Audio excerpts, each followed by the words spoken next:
தமிழ்நாடு அரசியல் உச்சகட்ட பரபரப்பை எட்டியிருக்கிறது. திமுக அதிமுக கூட்டணி கட்சிகளில் இறுதிக்கட்டமாக தொகுதி பங்கீடு பேச்சுவார்த்தை என்பது நடந்து கொண்டிருக்கிறது. வேல்முருகன் வெளியேறிய பிறகு இந்த பக்கம் திருமாவும் சிபிஎம்மும் அதே போல தேமுதிகவும் என்ன முடிவெடுக்கப் போகிறார்கள், அது என்ன மாதிரி போக போகுதுங்கிற விஷயம். திமுக கூட்டணி என்றால் பியூஷ் கோயல் சென்னை வந்து சேர்ந்திருக்கிறார். எல்லோருக்கும் மகிழ்ச்சி அளிக்கக்கூடிய வகையில் அப்படின்னு அவர் சீட்டுகளை பிரித்து கொள்வோம்னு வேற பேசியிருக்கிறார். கடைசி நேரத்தில் வேற எந்த கட்சியும் வரலங்கிறதுனால இவர்கள் கூட கேட்பார்களா, அதனுடைய பின்னணி எதை நோக்கி நகர்கிறது, இரண்டு பிரதான கட்சிகளின் தலைமையிலான கூட்டணிக்குள் தொகுதி பங்கீடு வியூகங்கள் விரிவாக அலசுகிறது இந்த செய்தி தொகுப்பு. இன்னும் ஒரு வார காலகட்டத்தில் தேர்தலுக்கான நாமினேஷன், தமிழ்நாடு தேர்தலுக்கான அந்த வேட்பு மனு என்பது 30ஆம் தேதி தொடங்க இருக்கிறது. அடுத்த திங்கட்கிழமை ஒரு வாரம் தான் இருக்குது. இந்த நேரம் பத்தாது அப்படின்னு ரெண்டு பக்கமுமே பரபரப்பாக எல்லோரையும் சம்மதிக்க வைத்து, ஏன்னா இன்னும் எண்ணிக்கையே சம்மதிக்க வைக்கல திமுக அதிமுகவும். எண்ணிக்கைக்கு அப்புறம் எந்தெந்த தொகுதின்னு எடுத்தால் ஒரே தொகுதியை 3 கட்சி கேட்பாங்க, 4 கட்சி கேட்பாங்க. அது இன்னும் பெரிய சிக்கல். அது இந்த ஒரு வாரத்துக்குள்ளே முடிச்சிட முடியுமானா, இதுக்கு முன்னாடி இருக்க எக்ஸ்பீரியன்ஸை வச்சு முடிச்சிடலான்னு பார்த்தாலும் இப்போவே ஒரு நெருக்கடியில் இரண்டு பக்கமும் இருந்திருக்கிறது. இன்றைக்கு காலை பியூஷ் கோயல் வந்து இறங்கி இருக்கிறார் அப்படிங்கிற செய்தியோடு தான் அதிமுக கூட்டணிக்கு இன்றைய பொழுது விடிந்தது. பியூஷ் கோயல் வர்றதுக்கு முன்னாடி அவசரமாக அந்த கூட்டணியில் ஒரு வேலை பார்த்தாங்க. என்னென்னா, இப்போ ஏற்கனவே நேற்றைக்கு வேல்முருகன் அவர்கள் வெளியேறினார். அவர் 2-3 நாளில் நான் சொல்கிறேன் அப்படின்னு இருக்காரு. புதிய கூட்டணியாக அது அதிமுகவா, பாஜக இருக்கிறதுனால போக மாட்டேன், விஜய் கூடவும் போக மாட்டேன்னா அப்போ யார்? ஒரு வேளை மருத்துவர் ராமதாஸ் அந்த கட்சியில் இருந்து தான் அவர் உடைத்து வந்து வெளியில் தனி கட்சி தொடங்கினார், அங்கேயே போக போகிறாரா? இதெல்லாம் ஓடிக்கிட்டு இருக்கும்போது அந்த மாதிரி இங்கே பாஜக உடஞ்சிருச்சுன்னு ஒரு செய்தி வந்துடக்கூடாது. ஏன்னா நேற்றைக்கு சரத்குமார்கள் அவர்கள் கொடுத்த ப்ரெஸ் மீட் அப்படிங்கிறது நேரடியாக எங்களுக்கு இன்னும் நீங்கள் எந்த விதமான மத்திய மாநில அதிகாரத்திலே பங்கு கொடுக்கலங்கிற மாதிரிலாம் அவர் பேசியதுங்கிறது ஒரு பெரிய சர்ச்சையை உருவாக்கியது. எனவே இன்றைக்கு காலை கையோடு நேரில் போய் பார்த்து சரத்குமாரை சமாதானப்படுத்தி, நீங்கள் கொடுத்ததை அப்படியே ரிட்டனாக நாங்கள் வாங்கிக்கிறோம், தலைமைக்கு தெரியப்படுத்துகிறோம் என நயினார் நாகேந்திரன் ஒரு விதமாக அதை சமாதானப்படுத்தி இருக்கிறார். இந்த நேரத்தில் இந்த பக்கமாச்சும் ஒரு கூட்டணி கட்சி வெளியே போச்சு, அங்கே ஒரு கட்சியை உடஞ்சிருச்சுங்கிற பெர்ஸ்பெக்டிவ் வேண்டாம். ஏற்கனவே அதிமுகலையும் அந்த பார்வை இருக்குது, அமமுகலையும் அந்த பார்வை இருக்குது. ஏன்னா சசிகலா அம்மையார் இது 2 ஓட்டியும் எடுப்பாங்கங்கிற மாதிரி இருக்குது. ராமதாஸ்க்கும் அன்புமணியினுடைய கட்சியும் உடைந்திருக்கிறது அப்படிங்கிற அந்த பார்வை இருக்குது. இதனோட சேர்த்து பாஜகவும் உடைஞ்சிது அப்படின்னா பெர்ஸ்பெக்டிவ் காலி ஆகும் என்று சரத்குமார் சமாதானப்படுத்தப்பட்டிருக்கிறார். 2 பேரும் சேர்ந்து ப்ரெஸ் மீட் கொடுக்குறாங்க. பியூஷ் கோயல்ஜி வராரு, எல்லாத்தையும் ஏற்றுக்கிட்டாங்க, ஒன்றும் பிரச்சனை இல்லை, பார்த்துக்கலாம் அப்படின்றதாக அது முடியுது. பியூஷ் கோயலில் போய் ரிசீவ் பண்ணதும் அவர் ஏர்போர்ட்டில் இறங்கி எல்லோரும் மகிழக்கூடிய வகையில் இந்த தொகுதி பங்கீடு நடக்கும். அவர் சொல்கிறார் பாருங்க, தொகுதி பங்கீட்டுக்கு காலக்கெடு நிர்ணயிக்கவில்லை. அதாவது அவர்கிட்ட இன்றைக்கே முடிச்சிருவீங்களா, இல்லை நாளைக்கு சாயங்காலம் ஆகுமானும் போது கூட்டணி தலைவர்கள் அனைவரும் அமர்ந்து பேசி தொகுதி பங்கீடு விவரங்களை அறிவிப்போம். அனைவரும் மகிழ்ச்சி மற்றும் திருப்தி அடையும் வகையில் தொகுதி பங்கீடு அமையும். நாங்கள் அனைவரும் ஒன்றாக ஒரே குடும்பமாக உள்ளோம். எங்கள் வீட்டில் எல்லா நாளும் கார்த்திகைங்கிற மாதிரி தேர்தல் பிரச்சாரம் தொடங்கியதும் பிரதமர் மோடியின் தமிழ்நாடு வருகை குறித்தும் முடிவு செய்யப்படும் அப்படின்னு அவர் பதிவு பண்ணியிருக்கிறார். இப்போ இதில் என்னென்னா, எல்லோரும் ஒன்றா உட்கார்ந்து, ஏற்கனவே 3 முறை எல்லோரும் ஒன்றாக உட்கார்ந்து பியூஷ் கோயல் அவர்கள் பேசிய பேச்சுக்கு எடப்பாடி பழனிசாமி அவர்கள் பிடி கொடுக்கல அப்படிங்கிறதுனால தான் அவர் திரும்பவும் டெல்லிக்கே போக நேர்ந்தது. அமித்ஷா அவர்களை சந்திப்பதற்கான அந்த சூழல் என்பதும் உருவானது. இவர் இந்த ஒரு குறுகிய காலத்தில் அவர் 2 முறை போயிட்டு வந்துட்டார், அமித்ஷா அவர்களை சந்தித்தாருங்கிற அந்த விஷயங்கள் மாடல் கோட் வந்த பிறகு ஒன்று, வருவதற்கு முன்பாக ஒன்று.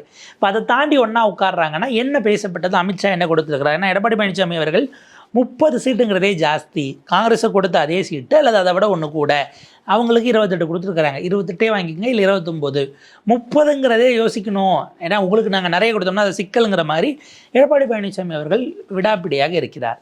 அவங்க 40 வரைக்கும் கேட்குறாங்க. அப்போ அந்த இடம் இன்னமும் ஒரு இறுதிக்கட்டத்தை நோக்கி வடிவத்துக்கு வராமல் இருக்கிறது ஒன்று. அடுத்து பார்த்தீங்க அப்படின்னா, டிடிவி தினகரன் அவர்கள் அமித்ஷா அவர்களை சந்தித்த பிறகு அவர் ஒரு வார்த்தை சொன்னார், NDA model, Bihar NDA model அப்படின்னாரு. பீகார் மாடல் என்டிஏனா என்ன அர்த்தம்னு உடனே ரிப்போர்ட்டர்ஸ், அப்போ என்ன எடப்பாடியை சிஎம் ஆகிட்டு உடனே தூக்கிடுவீங்களான்னதும் டிடிவி அவர்கள் அதுக்கு வழக்கமாக அப்படி ரியாக்ட் பண்ண மாட்டார். அதுக்கு கோபப்பட்டு அப்படிலாம் நீங்கள் சொல்லாதீங்க, அப்படி இது தொகுதி பங்கீடு சம்மந்தப்பட்டதுன்னார். அதுக்கு அர்த்தம் 2024 தேர்தலில் நிதிஷ்குமார் தலைமையிலான என்டிஏ தான் பீகாரில். ஆனால் 2 பேர், லோக் ஜனசக்தி பார்ட்டியினுடைய சிராக் பஸ்வானும் ஹிந்துஸ்தான் ஆவாமி மோர்ச்சாவினுடைய ஜித்தன் ராம் மஞ்சியும் பாஜகவுடன் கையெழுத்து போட்டார்கள். இவருக்கு 5 சீட்டு பஸ்வானுக்கு, அவருக்கு மஞ்சிக்கு 6 சீட்டு. இவங்க 2 பேரும் கையெழுத்து பாஜகவுடன் போட்டார்கள். இந்த ஃபார்மேட்டில் நாங்கள் பிஜேபியோட சைன் பண்ணுவோங்கிறது தான் டிடிவி அவர்களுடைய ஸ்டேட்மெண்ட். நம்ம அதை அதுக்கு மேலே அதை வில்லிஃபை பண்ணி உள்நோக்கத்தோடு வச்சுக்க வேண்டாம். ஜி.கே. வாசன் அவரும் கூட தொண்டர்கள் மகிழும் வகையில் நாங்கள் எண்ணிக்கையில் சீட்டு வாங்குவோம் அப்படின்ற மாதிரி இன்றைக்கி பேசியிருக்கிறாருங்கிற செய்திகளை பார்க்க முடியுது. இதில் என்னென்னா எண்ணிக்கை இன்னும் 2 அல்லது 3 நாட்கள் வரைக்கும் போகலாங்கிறாங்க. ஆரம்ப கட்டத்தில் பியூஷ் கோயல் நேரடியாக எடப்பாடி பழனிசாமி அவர்களிடம் போவதற்கு பதிலாக இந்த அவங்க குழு ஒன்று போட்டிருக்கிறாங்க. திரு கே.பி. முனுசாமி, அதே போல் திரு எஸ்பி வேலுமணி அவர்கள் நினைக்கிறேன், வளர்மதி அவர்கள் இருக்கிறாங்க, இன்னும் ஒருவர் RB Udhayakumar, subject to correction, அவங்க 4 பேர் கொண்ட குழு. இவங்களோட அந்த டிஸ்கஷன்ஸ் இருக்கும். ஏன்னா ஆரம்பத்திலேருந்து வரக்கூடியது இவர் எதாக இருந்தாலும் டெல்லிக்கு போகிறாருப்பா. அப்போ எடப்பாடி அமைத்த குழுவோடு மத்திய அமைச்சர் பியூஷ் கோயல் பேச்சுவார்த்தையை எண்ணிக்கை சார்ந்து நடத்தினார்கள் அப்படிங்கிற செய்தி வரும்போது அந்த ஆப்டிக்ஸ் ஆகுது கரெக்டாக இருக்குங்கிற ஒரு பார்வையை அவங்க வைக்கிறாங்க. டிடிவி தினகரன் அவர்களுக்கு டபுள் டிஜிட் அப்படிங்கிறதுக்கு எடப்பாடி ஒத்துக்க போகிறாரா? ஏன்னா இப்போ டிடிவி தினகரனும் வாசனும் ஏன் டபுள் டிஜிட்டில் கேட்குறாங்கன்னா அவங்களுக்கு ஒரு நெருக்கடி இருக்கிறது. டிடிவி தினகரன் அவர்களுடைய கட்சிக்கு இப்போ குக்கர் சின்னம் இருக்கிறது. ஏறதாழ இது அவருக்கு நம்ம 2019 அவங்க அந்த ஒரு நெருக்கடியான சமயத்தில் இருந்தாங்க. இந்த ஒரு நடுவில் 19ஓடு சேர்ந்து இப்போ இடைத்தேர்தல் மாதிரி ஒரு மினி தேர்தலே நடந்தது. ஒரு 20-21 சீட்டுகளுக்கு நடந்துச்சு இல்லைங்களா? இப்போ நாட் ராங் அந்த சமயத்திலே அவர் கையில் குக்கர் இருக்குது அப்படின்னா 19, 21, 24, இப்போ 26 4வது தேர்தலாக குக்கர் சின்னம் வரப்போகிறது. இல்லை 19 பரிசு பெட்டி நினைக்கிறேன், அதுக்கப்புறம் இருந்தது தான். இந்த 3 தேர்தல்கள் நீங்கள் எடுத்திங்கன்னா 21, 24, இப்போ 26க்கு போகிறாரு. இந்த 3லும் அவருக்கு அங்கீகாரம் அப்படிங்கிறது ஒருவேளை கிடைக்காத அந்த வாக்கு வரலைன்னா, ஏன்னா இந்த 2லுமே அவரால் சீட்டு எண்ணிக்கை எம்எல்ஏ எம்பி ஜெயிக்க முடியல. இப்போ அவர் போகிறார். இப்போ அவருக்கு அங்கீகாரம் கிடைக்கணும்னா 4 கண்டிஷன் இருக்குது. முதல்ல 6% ஓட்டு வாங்கணும், 2 எம்எல்ஏ சீட்டு ஜெயிக்கணும். 6% ஓட்டு அப்படின்னா அவர் தொகுதி எக்கச்சக்கமாக நிற்கணும், அதுக்கு வாய்ப்பு இல்லை. 2வது கண்டிஷன் 6% ஓட்டு, ஒரு எம்பி எலெக்ஷன் இப்போ இல்லை. 3வது கண்டிஷன் மொத்தத்தில் 3% நீங்கள் வெற்றி பெற வேண்டும் மொத்த சீட்டுகளில்.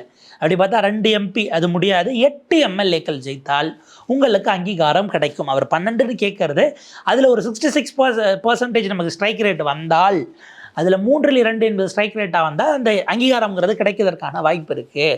அல்லது 2 எம்பி, அது எம்பினா உங்களுக்கு இதுக்கப்புறம் 2029 தான், அது வாய்ப்பு இல்லை. அல்லது 8% ஓட்டுனா தமிழ்நாடு முழுக்க நிற்கணும், அப்பயும் 8% கிடைக்குமான்னு தெரியாது. எனவே இருக்கக்கூடிய ஒரே வாய்ப்பு இப்போதைக்கு அங்கீகாரம். ஏன்னா அப்புறம் அடுத்த தேர்தலுக்கு குக்கர் சின்னம் இல்லாமல் அது கட்சியினுடைய சின்னத்தை இழந்ததாக மாற வாய்ப்பு இருக்குது. இந்த எக்ஸிஸ்டன்ஸ்க்காக வாசன் அவர்கள் அவர் பார்த்திங்கன்னா வாசன் அவர்களுக்கு ஒரு விஷயம் இருக்குது. 2016 மக்கள் நல கூட்டணியில் வாசன் தென்னந்தோப்பு சின்னத்தில் நின்றார். இன்றைக்கு அம்மையார் சசிகலா வைத்திருக்கிற அதே சின்னத்தில் வாசன் நின்றிருக்கிறாருங்கிறது ஒரு உபரி தகவல். அவரும் அந்த 8 அப்படிங்கிறத டார்கெட் பண்ணுறார். அட்லீஸ்ட் 10 கொடுத்தா தானே 8 ஜெயிக்க முடியும். அல்ல அதில் முன்ன பின்ன வந்தாலும் அடுத்து பார்லிமெண்ட் எலெக்ஷனில் 2 ஜெயிக்கிற மாதிரி நம்ம ஒர்க் பண்ணோம்னா கட்சிக்கான அங்கீகாரம். ஏன்னா இப்போ என்னென்னா அதில் ஒரு சிக்கல் இருக்குது. சைக்கிள் சின்னத்தை அவங்க மாநிலத்தில் யூஸ் பண்ணிக்கலாம், பொதுவாக மத்தியத்தில் யூஸ் பண்ணுறதுனா அங்கே சமாஜ்வாதி கட்சி இருக்குது, அகிலேஷ் யாதவ், அதில் ஒரு நெருக்கடி வரும்னு வைங்களேன். இப்போ ஒரு தேசிய கட்சி கிடையாது, அது வேறு விவாதம். ஸோ இந்த நெருக்கடிகள் இருக்கிறதுனால இன்றைக்கு அந்த பக்கம் என்டிஏ சூடுபிடித்திருக்கிறது, வேலைகள் தொடங்கியிருக்கிறார்கள். 2 நாட்களில் அதாவது இப்போ திமுக அளவுக்கு யாரும் வெளியேறுகிறேன்னு சொல்கிற அளவுக்குலாம் அங்கே போகாது. அதை இறுக்கி பிடிச்சு கொண்டு போகிறதுக்கான வேலைகள் 2 அல்லது 3 நாட்களுக்குள் எண்ணிக்கையை அறிவித்து அடுத்த 3 நாட்களுக்கு எந்தெந்த தொகுதியை ஐசோலேட் பண்ணி சொல்லணும். கடந்த தேர்தல் 2021 இந்த நேரத்துக்கெல்லாம் எடப்பாடி பழனிசாமி அவர்கள் ஒட்டுமொத்தமாக வேட்பாளர் பட்டியலை வெளியிட்டிருந்தார். முதல்ல ஒரு 6 வேட்பாளர் பெயரை வெளியிட்டாங்க. அதுக்கு பிறகு ஒரு 170 பேர் வரைக்கும் 171 பேரோட பெயரை வெளியிட்டு அதிமுக எல்லாத்தையும் முடிச்சிருந்துச்சுன்றத ஒரு ஒப்பீட்டுக்காக நம்ம பார்க்குறோம். இது ஒரு சைடு. அடுத்து நம்ம நேரடியாக ஆளுங்கட்சியான திமுக கூட்டணிக்கு வரோம். திமுக கூட்டணியை பார்த்தீங்கன்னா இதுவரை இல்லாத, ஏன்னா ஸ்டாலின் அவர்களுக்கு திரும்ப திரும்ப சொல்லப்பட்டது, நீங்கள் 2019, 2021, 2024 பெரிய அளவுக்கு எந்த பிணக்குகளும் வெளியில் தெரியாமல், உள்ளுக்குள்ள நெருக்கடிகள் இருந்திருக்கலாம், மன தாங்கல்கள் இருந்திருக்கலாம், அதை பொதுவெளிக்கு கொண்டு வந்து பேசுகிற அளவுக்கு இல்லாமல் அந்த அரவணைத்து அவர் கொண்டு சென்று விட்டார் ஸ்டாலின் அவர்கள். கலைஞர் கூட 3 தேர்தலுக்கு ஒரே கூட்டணியை கொண்டு வரல என்றெல்லாம் பேசப்பட்டது. இப்போ இந்த எலெக்ஷனில் அதற்கு அந்த உள்ளுக்குள்ளே இருக்கக்கூடிய அந்த முரண்கள் அப்படிங்கிறது பொதுவெளிக்கு வரக்கூடிய வாய்ப்பு உருவாகி இருக்கிறது பார்த்துட்டோம். காங்கிரஸ் பேசிய பேச்சாகட்டும், இப்போ தாவாக்கா வெளியேறி இருக்கிறது திரு வேல்முருகன் அவர்கள், அவர் பல குற்றச்சாட்டுகள், அதிகாரிகள் RSS மயப்பட்டவர்கள்ங்கிறதுல தொடங்கி பல குற்றச்சாட்டுகள் வச்சுட்டு வெளியேறாரு. வெளியேறும்போது பல விஷயங்கள் சொல்லுவாங்க, அதில் உண்மையும் இருக்கலாம், பட் அதை சீரியஸாக எடுத்துக்கணுமாங்கிறது தனி விவாதம். அவருக்கு விருப்பம் இல்லை, தொடரில் வெளியே போயிட்டார். இப்போ 3 பேர் இப்போது அங்கே சிக்கல். ஒன்று CPM, நம்முடைய மார்க்சிஸ்ட் கம்யூனிஸ்ட் கட்சி அவர்கள் 6 அப்படிங்கிறதுல, ஏன்னா எனக்கு ஏறத்தாழ ஒரு 11 மணி நேரம் விவாதம் நடந்தது. கட்சியினுடைய அகில இந்திய செயலாளர் திரு எம்ஏ பேபி அவர்கள் வந்திருந்தாங்க. பல விஷயங்கள் பேசப்பட்டது. அதற்கு பிறகு அவங்க 6ங்கிறதுல உறுதியாக இருக்கும்னாங்க. நேற்றைக்கு திரு பே சண்முகம் அவர்கள் தலைமையில் மூத்த தலைவர்கள் அந்த குழு போயிட்டு முதலமைச்சர் மு க ஸ்டாலினை சந்திக்கிறார்கள். அதற்கு பிறகு வெளியில் வந்து நாங்கள் 6ங்கிறதுல உறுதியாக இருக்கோம், முதலமைச்சர் 5 எடுத்துக்கோங்க சிபிஐ எடுத்த மாதிரியே நீங்கள் கிட்ட கேட்டிருக்காரு. நாங்கள் செயற்குழுவில் விவாதிச்சுட்டு முடிவு பண்ணுவோம், கூட்டணியில் தொடருவோம், அதில் எங்களுக்கு மாற்று கருத்து இல்லை, எண்ணிக்கை என்னங்கிறத மட்டும் நாங்கள் முடிவு பண்ணி சொல்கிறோம்னு அவங்க ஒரு விஷயத்தை ஃபிக்ஸ் பண்ணியிருக்கிறாங்க. செயற்குழு முடிவெடுக்கும் என்பதாக. தனிநபர்களாக அல்ல, கட்சி பெரியது, அமைப்பு பெரியது, இயக்கம் பெரியது, நாங்கள் அங்கேருந்து வருவோம் என்பதாக அது இப்போதைக்கு நிறுத்தப்பட்டிருக்கிறது. ஸோ அவங்க ஒரு வகையில் அப்படின்னா இன்றைக்கு மாலை உயர்நிலை குழு கூட்டத்தை திருமாவளவன் அவர்கள் கூட்டியிருக்கிறார்கள், டாக்டர் தொல் திருமாவளவன் அவர்கள். இது எதுக்கு அப்படின்னா விருப்ப மனுவெல்லாம் அவங்க வாங்கியிருக்கிறாங்க. கேடஸை கன்வின்ஸ் பண்ணுறது, அதிகபட்சமாக அது அவ்வளோதான், எதிர்பார்த்த சீட்டுகளே அவர்கள் கொடுக்க போவது இல்லை. குறைக்கிறாங்க அப்படின்னா போன முறை கொடுத்த 6க்கும் குறைச்சாங்கன்னா அது சிக்கலாகும். ஏன்னா இப்போ பேசப்படுகிறது 6க்கு மேலே கட்டாயம் வாங்கணுங்கிறது தான் அவங்க தரப்பில். நீங்கள் சமூக வலைதளங்கள் முழுக்கவும் அது பதிவாகவும் எதிர்வினையாகவும் திமுகவை நோக்கிய கேள்வியாகவுமே பல விதமான விஷயங்கள் வருகிறது. பொறுப்பாளர்களாக இருக்கக்கூடியவர்கள் பேசுகிறாங்க, ஆதரவாளர்களாக தொண்டர்களாக இருக்கக்கூடியவர்கள் பல்வேறு விதமான கேள்விகளை எழுப்புகிறார்கள். இந்த அரசுக்கு தோளோடு தோல் நின்ற எங்களை விட மற்றவர்கள், நீங்கள் அவங்க உதாரணம் சொல்லக்கூடிய இடம் தேமுதிகவாகத்தான் இருக்கிறது. உயர்நிலைக்குழு கூட்டத்தில் பிறகு சிட்டிங் எம்எல்ஏ 4 பேர் கட்டாயம். இது போக போன முறை நின்று வெற்றி வாய்ப்பை இழந்தவர்கள் அப்படின்னா திரு வன்னியரசு அவர்களும் திரு கௌதம சன்னா அவர்களும். இதில் அவங்க 2 பேருக்கும் சீட்டு கொடுக்க போகிறாங்களா, அதுபோக எழில் கேரளின் அவர்களுக்கான சீட்டு கொடுக்கப்படுவதற்கான முயற்சிகள் போயிட்டுருக்குன்னாங்க. அப்போ இவங்களில் யார் இந்த 3 பேரில் இது போக எக்ஸ்ட்ரா சீட்டு வாங்குறாங்க அப்படின்னா அது 7ஆகவோ 8ஆகவோ மாறுகிறது அப்படின்னா அதில் மற்றவர்கள் யார் யாராக இருக்க போகிறது. இப்படியான விவாதங்களுக்காக உயர்நிலைக்குழு இதை விடவும் முக்கியமாக சீட்டு இரட்டை இலக்கத்துக்கு போகலை என்பதை தன்னுடைய தொண்டர்களுக்கு தெரியப்படுத்த தகவலை கம்யூனிகேட் பண்ணி நீங்கள் அதுக்கு ரெசிஸ்ட் பெருசாக பண்ணிக்க வேண்டாம், எதிர்வினைகள் அப்படிங்கிறது கூட்டணிக்கு பங்கமாக போய்விடக்கூடாது அப்படிங்கிற ஒரு வகையில் சமாதானப்படுத்தி ஆற்றுப்படுத்தவுமாக அந்த கூட்டமாக அல்லது மாற்று முடிவை எடுக்கப் போகிறார்கள். அந்த மாற்று முடிவுனா அவங்க பாஜக இருக்கிறவருக்கு அங்கே போக போகிறது இல்லைங்கிறதுல உறுதியாக இருக்கிறாங்க. அந்த பக்கம் விஜயை நீங்கள் எந்த அளவுக்கு நம்ப முடியும் அப்படிங்கிறது இருக்கிறது. ஏன்னா நான் வழியோடு இருக்கிறேன், அதனால் 2 நாட்களில் சுமூக முடிவு அப்படிங்கிறத அவர்கள் திரும்ப சொல்லியிருக்கிறார். அஃப்கோர்ஸ் அரசியல் எது நடக்கலான்னாலும் அந்த ஒரு ஸ்பேஸ் அவர் கொடுக்கல. ஏன்னா போன முறை இந்த கூட்டணி 2021 ஸ்ட்ராங்காக இருக்கிறதற்கு காரணம் முதலில் 6 சீட்டுக்கு ஒப்புக்கொண்டு கையெழுத்து போட்ட திருமா அவர்கள் தான். ஸோ அவருக்கு அந்த நெருக்கடியை திமுக கொடுக்க போகிறதா அப்படிங்கிற ஒரு கேள்வி இருக்குது. அந்த இடம் மிக சிக்கலுக்குரியது. இன்றைக்கி எடப்பாடி பழனிசாமி அவர்கள் இதை கோட் பண்ணுறாரு. நீங்கள் பார்த்தீங்க அப்படின்னா தென்காசின்னு நினைக்கிறேன், பட்டியல் சமூகத்தை சேர்ந்த ஒரு விவசாயி அவர் படுகொலை செய்யப்படுகிறார். என்ன ஏதுன்னு இன்னும் முழுசாக கண்டுபிடிக்க முடியலன்னு உடலை வாங்காமல் 6 நாளாக போராட்டம் செய்து கொண்டிருக்கிறார்கள். காவல்துறையினுடைய செயல்பாடு, இந்த வழக்கினுடைய போக்கு, விசாரணை இதில் எனக்கு திருப்தி அளிக்கலை அப்படின்ட்டு அவருடைய மகள் நேற்று தன்னுடைய உயிரை மாய்த்து கொண்டிருக்கிறாருங்கிற செய்தி வருது. ரொம்ப மோசமான அல்லது ஒரு குடும்பமே அப்படியே சிதறி போன ஒரு சூழல் அப்படிங்கிறத நம்ம பார்க்குறோம். இப்போ இந்த மாதிரியான நிலை வருகிற போது இன்றைக்கி எடப்பாடி பழனிசாமி அவர்கள் கேட்கிறார்கள், சீட்டு அதை கூட ஒழுங்காக கொடுக்காம அதை பேசுகிறது தான் உங்களுக்கு வேலையா, பட்டியலின மக்களுக்கு இவ்வளோ விஷயம் நடக்குது, நீங்கள் ஏன் பேசலை அப்படின்னு எடப்பாடி பழனிசாமி அவர்கள் திருமாவை நோக்கி அந்த கேள்வி எழுப்புகிறார். எதிர்க்கட்சி தலைவராக நீங்கள் களத்துக்கு போயிருந்திருக்கலாமேங்கிற கேள்வி அவங்க வைக்க போகிறாங்க. அது மாற்றி அப்போ அந்த இடத்துல பட்டியல் சமூக மக்களுக்கு ஒன்றுனா திரும்ப தான் போகணுங்கிற இடம் அந்த இதுக்குள்ளேயே கொண்டு வந்து அவர் அடைக்கிறீங்களான்னு ஒரு கேள்வி அவங்க எழுப்பினாலும் குறைஞ்சபட்சம் அந்த மனுஷனாச்சும் செஞ்சுக்கிட்டு இருக்காருங்கிற கேள்வியாகவும் அது அரசியல் ரீதியிலாக வருகிறது. அப்போ இந்த நெருக்கடிகளை எல்லாம் எப்படி சமாளித்து தொண்டர்களுக்கும் மற்றவர்களுடைய விஷயங்களையும் நீங்கள் எதிர்கொள்ளணும். நீங்கள் கூப்பிட்டும் போகலைங்கிறதுனால தாவேக்காவினர் விர்ச்சுவல் வாரியர்ஸ் அவர்கள் அது விசிகா குறித்து அவங்க வைக்கக்கூடிய விமர்சனமும் ஒரு பக்கம் கூர்மைப்பட்டு கொண்டிருக்கிறது. இவ்வளவையும் சமாளிக்க வேண்டிய இடத்துல அவர் எப்படி இருக்காருங்கிற கேள்வி இருக்குது. இதற்கு நடுவில் இந்த புயலுக்கு ஏதோ ஒரு வகையில் நேரடியாக காரணம் இல்லைனாலும் அவர்களும் ஒரு காரணம் என்று எடுத்துக்கொள்ளலாம். தேசிய முற்போக்கு திராவிடர் கழகம் திமுக கூட்டணிக்குள்ளே வந்திருக்கிறாங்க. அவங்க சைன் பண்ணாங்க. ஆக்சுவலாக சொல்லப்பட்டது 10 சீட்டு வரைக்கும் ஓகே அவங்கக்கிட்ட வாக்கு கொடுக்கப்பட்டதாக ஒரு செய்தி போயிட்டுருக்கு. அதனால தான் இவங்க எல்லாரும் தேமுதிக முதல்ல முடிக்காமல் எங்களுக்கு ஏன் சுருக்குறீங்கிற இடத்துக்கு அந்த கேள்விக்கு வருகிறார்கள்.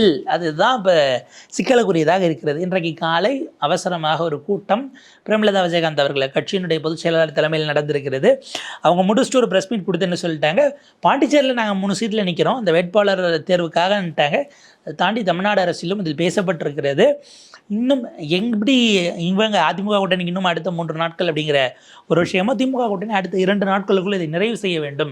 அதாவது யார் முந்தரா ஒட்டுமொத்தமாக 234 பிரித்து கொடுத்து இந்த எண்ணிக்கையில் எல்லாரும் கையெழுத்து பண்ணி நிற்கிறதுல ஒரு பர்செப்ஷன் கொண்டு வருவதற்கான முயற்சிகளில் இறுதிக்கட்ட வேலைகளில் 2 கூட்டணிகளும் கங்கணம் கட்டி கொண்டு இறங்கி இருக்கிறது.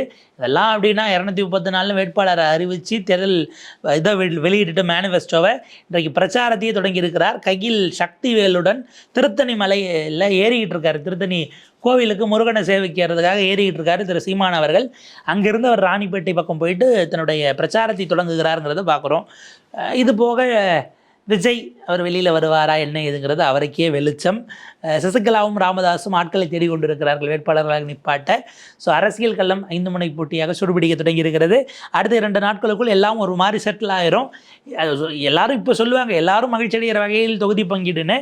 அவங்க மகிழ்ச்சி அடைஞ்சாங்களா இல்லையா என்பது தேர்தலுக்கு பிறகு உரசல்கள் முற்றினால்தான் நமக்கு தெரிய வரும் அப்படிங்கிறது தான். பார்ப்போம் மேற்கொண்டு எப்படி போகிறது என்னுடைய பயணங்கிறத பார்த்துட்டு விரிவாக வேறொரு காணொலியில் பேசலாம். இணைந்திருங்கள் தமிழ் குரலோடு.